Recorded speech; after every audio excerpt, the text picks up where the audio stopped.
I'm Batman. Assalamu alaikum wa rahmatullah. Sorry for being silly, but I had to do it. Right, okay. So earthworks, they don't have to be massive. Now you can do small little tinkering with the landscape and save water. That's why I'm out in this rain today. And I'm going to solve two little problems I've got with my greenhouses around drainage. I'll start off with the new greenhouse and we can have a look at what I'm doing here. So with this greenhouse, so what normally happens is the water puddles, comes down from this concrete path, flies down here and onto these concrete slabs, and then puddles in front of the greenhouse, and from the greenhouse it just vanishes down this path. So it disappears down there. We've got a problem in the greenhouse where the water, we're having to manually water with the watering can into the greenhouse and the soil's never truly getting wet.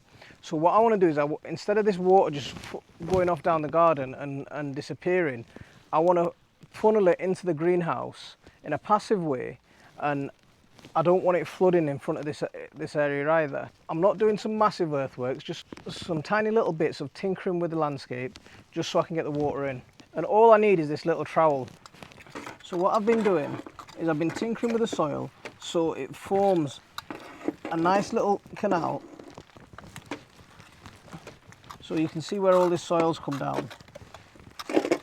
So it forms a nice little canal, and the water, instead of going off in that direction, it pools up down here. I mean, this is for when we get storms and when we get large rain events. So what I want to happen is, instead of the water disappearing off down there, I want it to gather up here, and then there's a hole here. What we've done is, just under the frame of the greenhouse, we've just made a little tunnel and we've made this little canal.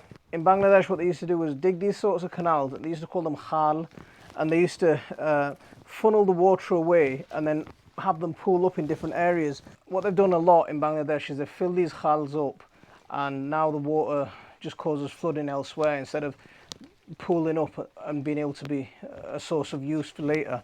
So now what I'm trying to do with this is trying to replicate that technology or that idea. So the water is going to serve two purposes, or this canal is going to serve two purposes. One is that it's going to be a drain, and the other one is it's going to recharge the water in the soil. So instead of being lost, it's coming down here, and you can, that's why I've poured my cup of tea in here, so you can see the colour, and hopefully you should be able to see the colour. And what I'm doing is I'm having the water travel down here. Let's get this root or whatever this stick thing is, get that out of the way.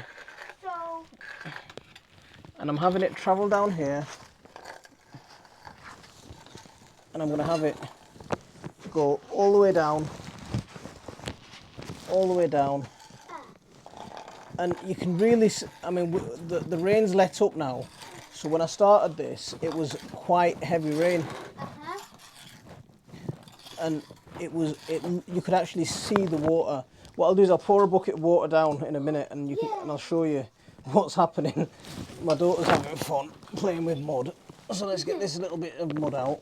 It's not like a typical swale, so it's not straight, it's not on contour, it's working like a drainage panel. That's catching the water, and this is taking it away from an area of flooding and an area of where it'd get lost, and bringing it into the greenhouse. You just go forward and do it. Just do it there. Just bring it like that. That's the way. Just bring it like that. So yeah, that's it. So down here it's a little bit deeper, and what we're doing here is stop.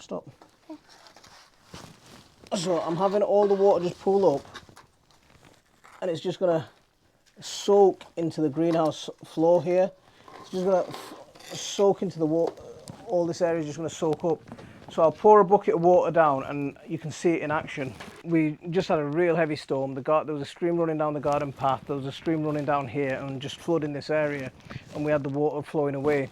So that's what gave me the idea of doing this. I mean, I've done something similar in the other greenhouse before, and I'll show you what I'm doing there again today. Let me pour a bucket of water down, and I'll show you how it's working in action. So what I'll do is I'll kill two birds with one stone. I'll wash these slabs as I'm at it, and So all the water's running down, and this is how it was a few minutes ago. So now, instead of it soaking away and disappearing down the other side of the garden, what's happening is it's flowing into the greenhouse and flowing all the way down, and it's pooling up down there. Yeah. And now that's just going to soak into the greenhouse bed, and it's just going to provide additional water, and it'll recharge the soil in this greenhouse, and it won't last long. I mean, within a few minutes that'll all soak away and it'll all be into the soil. So now, instead of me losing all that water, it's actually passively irrigating this greenhouse. Whenever we get a rain event like that, if it's keeping on doing this, then we're going to have to hardly water in this greenhouse. I'm quite happy about that. As long as it rains, that's the key thing, as long as it rains. So it can handle quite a large amount of water. I mean, I've poured a full bucket of water down here, and that's probably the amount of water that we had in a real rush just earlier on today. And instead of that water being lost down the greenhouse path, down the garden path, it's all soaking into the greenhouse, and it's all going to be feeding and irrigating my soil. And that's something that I'm quite happy about, working here like this.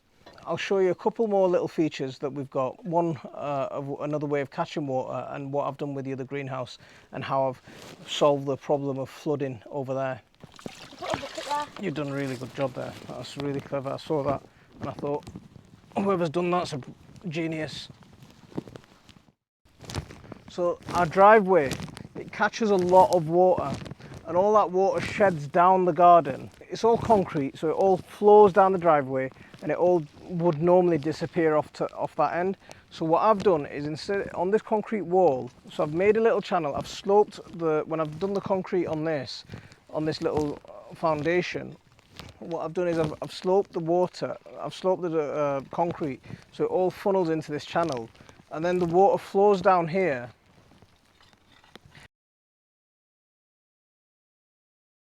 And I can just catch it in a container over here. I mean, I've been meaning to get some sort of tank and use something quite large to collect all the water, but I'm just using these 60-70 litre buckets at the moment. They're doing me all right.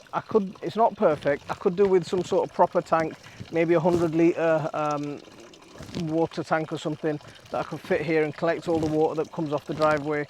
That'd be really good, but it's okay for now. I'll get round to it at some point. Okay, Khadi, come on, bring the bucket and bring those tools. So let's go on to my other greenhouse, and I'll show you the problem I've got over there.